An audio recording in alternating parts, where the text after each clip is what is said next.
In today's economy, every ad dollar counts. That's why performance marketers are turning to Rocked Ads to reach high intent customers in the transaction moment when they're completing a purchase online. Powered by AI and first party data, Rocked Ads connects your brand with over 400 million global shoppers, and you only pay when customers engage. Learn more at rocked.com/adage. That's ROKT.com/adage.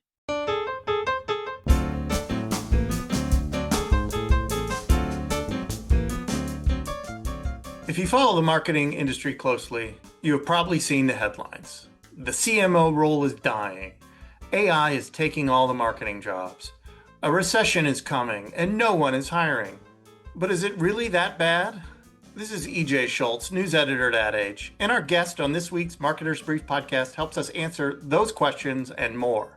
His name is Michael Wright, who after a long career at WPP started his own executive search firm called Taligence. He has access to reams of data, not just on CMO hiring trends, but on the overall marketing job environment. AdAge, starting a few months ago, has published regular reports using his findings in a new partnership. And with this edition of the podcast, we take a look at some of the trends he is regularly uncovering. Spoiler alert, the labor market is not quite as bad as it might seem. And now let's get to it with my full conversation with Michael.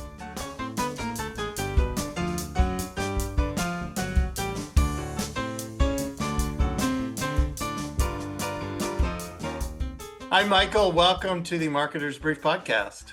Well, thank you for making me feel welcome, EJ. It's my great pleasure to be here.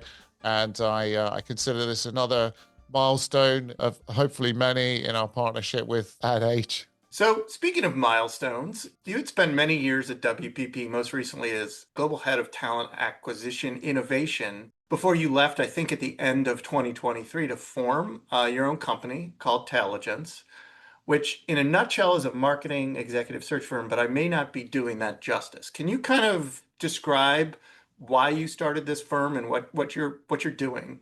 Yes, certainly. So I think, as you know, I had a very ostentatious job title, particularly in my last role at WPP. What I learned from my decade plus there, hiring for them around the world in multiple countries at the leadership level, is that the thing that excited me the most about the job was the leadership hiring that I was in pursuit of almost consistently all the time. So I wanted to sort of filter out a lot of the rest of the job that I was doing in that role and focus very squarely on uniting great people with great places at the perfect time. So the founding of Taligence is a retained executive search business where we are exclusively focused on CMO and one below hiring.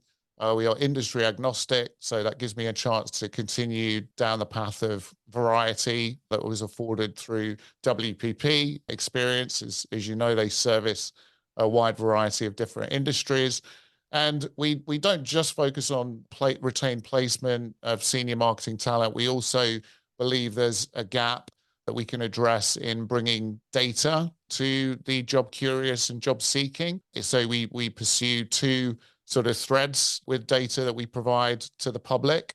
One is the job market data. So that's the volume of jobs in the US explicitly or exclusively. Where are they? What are they in marketing, in terms of marketing roles on the client side? But also we are obsessed with the CMO role. And so we track relentlessly all of the CMO moves that happen, globally, but with a heavy swing and emphasis on the US. So that data is how you came on my radar, and sort of a few months ago, how we started partnering together, because we are also very interested in data at AdAge, and you guys have a ton of it. So we've been working together on doing a couple monthly reports, AdAge Intelligence. And so I wanted to use most of this podcast to get your sense of what is on everyone's mind right now, which is what the heck is happening with the marketing labor market. There is a lot of gloom and doom, it feels, out there. There are people worried about tariffs, people worried about the recession, there are people worried about AI taking their job. So as someone who is looking at these numbers on a daily basis, what are you seeing? Is it bad, medium, good? What are you seeing? I suppose, EJ, it all depends on from which angle you're looking at it. Like if you are in a job search and it's a buyer's market or an employer's market and it's rough and it's difficult for you and you're almost making, you're making silver medalist but not gold in some interview situations, then it's going to feel horrible, no matter how successful you might have been in the past. So yes, it is an employer's market. Our employers are in charge. That said, senior marketing hiring is up. We've seen a sizable spike in chief marketing officer hires. So there's no shortage of opportunity. On the other hand, there's a lot of people out there looking for something, in part because of the macro uncertainty. But with probably like 1/3 of people that do marketing on the client side, passively or actively seeking work and looking for next, it is very competitive. And companies can provide a list of the 13 things that the candidates must have, and they are able to find these unicorns with all of the things. So I think it's like, yeah, if you're in a job search, it can feel rough. And I think there's a lot of confusion in the macro just broadly. And that's why we feel this data the data that we provide is important, is of utility, because it can provide some statistical, it provides stats instead of instead of emotion and rhetoric. So let's drill down into the CMO role itself. There was a report that came out a few months ago that drew a lot of headlines from, I believe, Spencer Stewart, and they had reported that starting in 2024, 66% of Fortune 500 companies had a C-suite marketing leader, which is actually down from 71%. And this set about a lot of debate, like about, is there a future for the CMO role? I've been at Ad Age for some 15 years. I've seen different iterations of this debate. I think every year I've been here, it feels like this, for some reason, the CMO title is one that's always under scrutiny. Is this overblown, or is there something here? Like, is there actually a reason for the people in the CMO role to be concerned about the future of that actual role? Great question. So that Spencer Stewart statistic, which sounds ominous, I think, until you realize the work is still getting done. It may be being differently distributed, or the labels are changing, chief growth, chief brand, chief experience.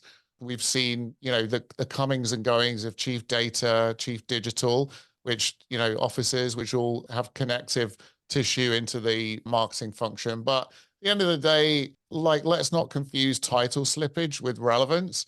So we've seen this year 210 CMOs hired. So I think that is reports of the marketing function leadership is dying is a bit overblown. It's definitely a seat in flux, but still very much in demand. And to put that in context, I think last year at this time, so you said you've seen 210 roles with chief marketer in the title in some form, and that's actually up from the same point last year. I think it was at 130. So, right? Yes, we've seen a sizable increase in CMOs recruited this year versus last year.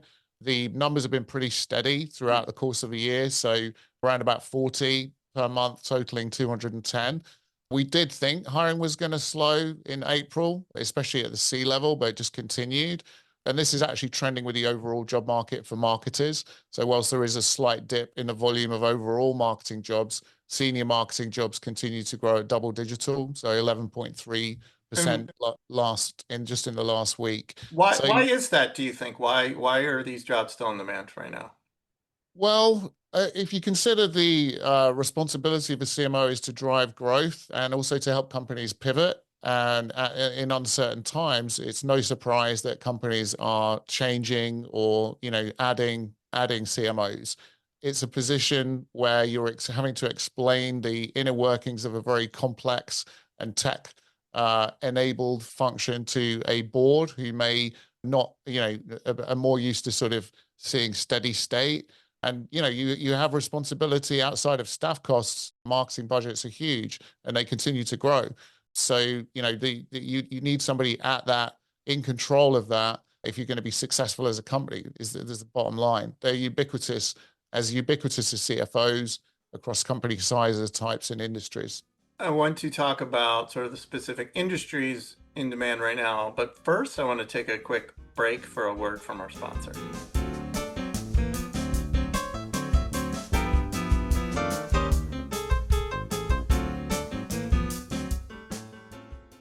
today's economy, every ad dollar counts. That's why performance marketers are turning to Rocked ads to reach high intent customers in the transaction moment when they're completing a purchase online. Powered by AI and first party data, Rocked ads connects your brand with over 400 million global shoppers, and you only pay when customers engage. Learn more at rocked.com/adage. That's ROKT.com/adage.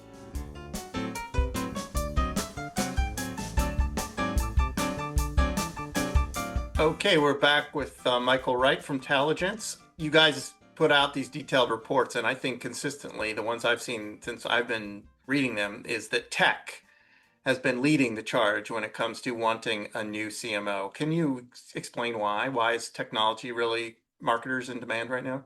So in the tech sector, many of these tech companies, first of all, have been powered by venture capital. And with the rise in interest rates, then the cost of borrowing has increased. So many of the companies that took on debt to scale have found themselves, pressured to find profitability, much more so than they had maybe envisaged when they took that debt on. So, marketing is one of the few functions where you can address, growth head on and, perhaps create a setup whereby you are moving towards profitability more quickly.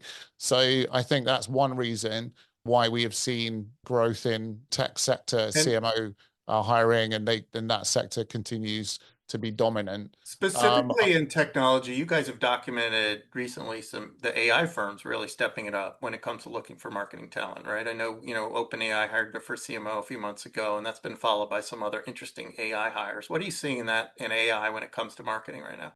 Well, AI companies that have the sort of prominence of an Anthropic or an OpenAI, they can really be very choiceful and very thoughtful about who it is that they're hiring.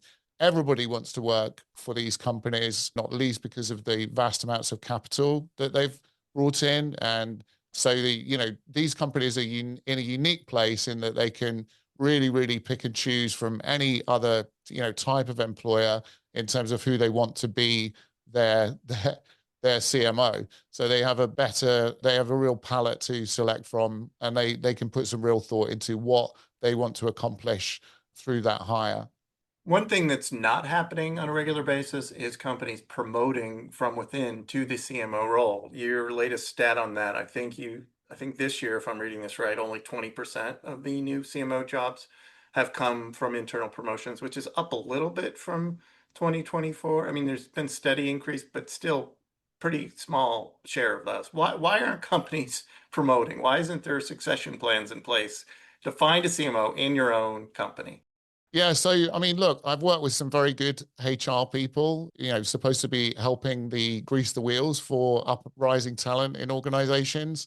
But, it is often the case that internal talent is sidelined or overlooked. To your point, EJ, only 8 of the 43 CMOs hired in May were internal moves. And so it is up a bit from last year's 16.1%, but still painfully low. So companies are in love with the idea of developing talent, but when it comes time to name the next CMO, fortunately or unfortunately, they chase the shiny outsider 4 out of 5 times.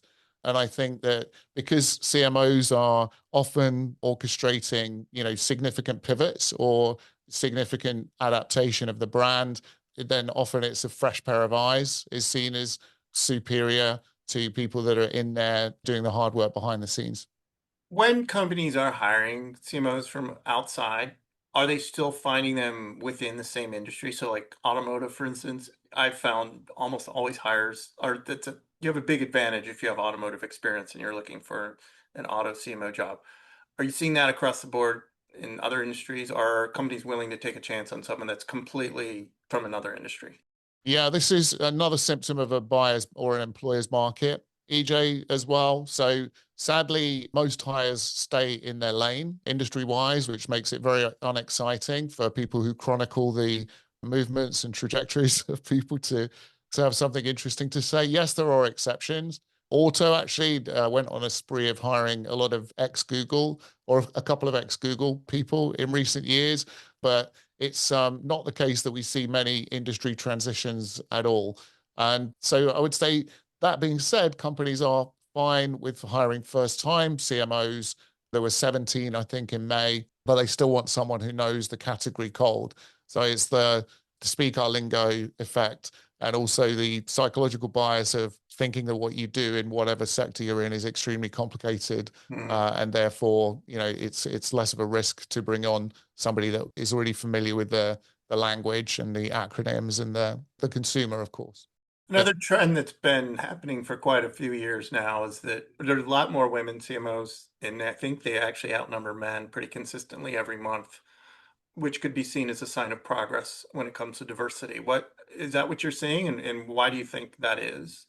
We're not just looking at the Fortune 100, EJ. We look at CMOs across like all industries and all sizes of company, excluding those that are less than 200 people. So we have seen continuously women have led the charge and made up the majority of CMO appointments since we've been monitoring the data. As to why that might be, I think first of all, it's just the simple fact that there are a lot of very great and well qualified women for these roles is the first point. But I also believe that women are very strong when it comes to empathy and adaptability. And I think the position calls for that, perhaps more so than any other role in the C-suite. So we expect and predict that we will continue to see more women CMOs hired into the seat than not. Overall diversity, though, is still lacking, I think. I think your stats shows that this year, 14.3% of CMOs hired would be considered diverse. It's only up by maybe less than a point from a year ago. It's actually down, I think, from 2023. What's going on there? That's correct. It's down from 2023. It appears to be steady, I would say, but yeah, we're at 14.3%. So it is 30 out of the 210. As for where that's going, it's a really difficult one to call. I think there is undoubtedly some influence from the macro picture in this country, companies fearfully deleting, references to hiring from diverse talent pools, etc. So it's probably a consequence. It's a consequence of that. I just hope that we continue to be a profession and a function where bringing in people with different opinions and backgrounds because it remains important. How about remote work? I think that, obviously going back a few years in the middle of COVID, a lot of companies were bringing on CMOs who were working completely remotely, and you saw hybrid jobs sort of become popular. But I've heard anecdotally, and I think it shows in your numbers too, that more and more companies are not willing to hire a CMO unless they're coming to the office or at least located in the same city. Is that right? This is a heartbreaker for me as a remote worker and somebody that's been able to do it successfully in global and regional jobs. But yeah, we're at 8.6% CMOs remote so far this year versus 12.9% in 2024 and 22.5% in 2023. So I think this is again a lot to do with macro picture, a lot of hardline CEOs like Jamie Dimon, and others even in the advertising agency business like Mark Reed, who are prioritizing in office, despite the fact that having access to talent pools across the country could definitely be beneficial, not to mention the appetite of client-side marketers. Like I said, maybe mentioned earlier, at least 66% of client-side marketing talent writ large are interested in hybrid or remote, not just in office only. So, if I called this out when we put out our quarterly report earlier this year, that I expected it would say steady state for the wider job market, which is around 12%, 11, 12%. And I hope that it does for everybody because it's great to have that flexibility. But yeah, we're seeing more and more CMOs being on site. Now less than 1 in 10 is remote. And just in case you're wondering how we do our research, on that, it's very scientific. We just look at whether they say they're remote or not on the profile. So I got tons more data we could go through, but I only have time for one more. And I wanted to skip ahead to agency experience because this is interesting for a big chunk of our audience. If you work in an agency now and you're trying to become a CMO, it looks like the odds are against you based on your data. I think that only 5 CMOs this year were hired directly from agencies. Why do you think that's the case? So there's a lot of bias on, even clients that we work with have biases that maybe agency folk are more skilled in account management primarily rather than having the practitioner skill sets. But I think overall, I would just say it's because agencies don't teach P&L well enough. So as you said, EJ, only 5 CMOs hired this year came directly from agencies. So this perception, fair or not, is that agencies are breeding grounds for storytellers, but not operators. Boards want CMOs who can own the number, manage in-house teams, and speak CFO.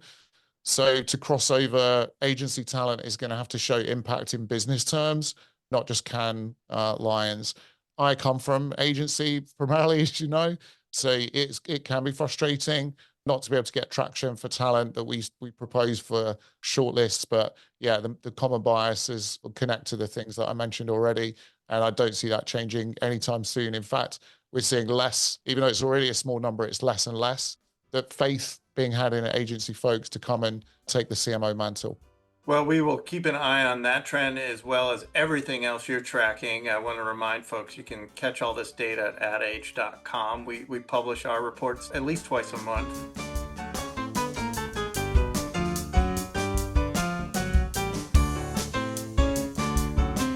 Thank you again, Michael, for joining the Marketer's Brief podcast. Michael Wright from Taligence. My name is EJ Schultz, news editor at AdAge. I want to thank our producer, Lauren Ciardio, and invite everyone to subscribe to this podcast on your favorite channel. We will catch you next time. Marketer's Brief listeners get $40 off an adage.com subscription. Sharpen your marketing edge and visit adage.com/brief for your discount.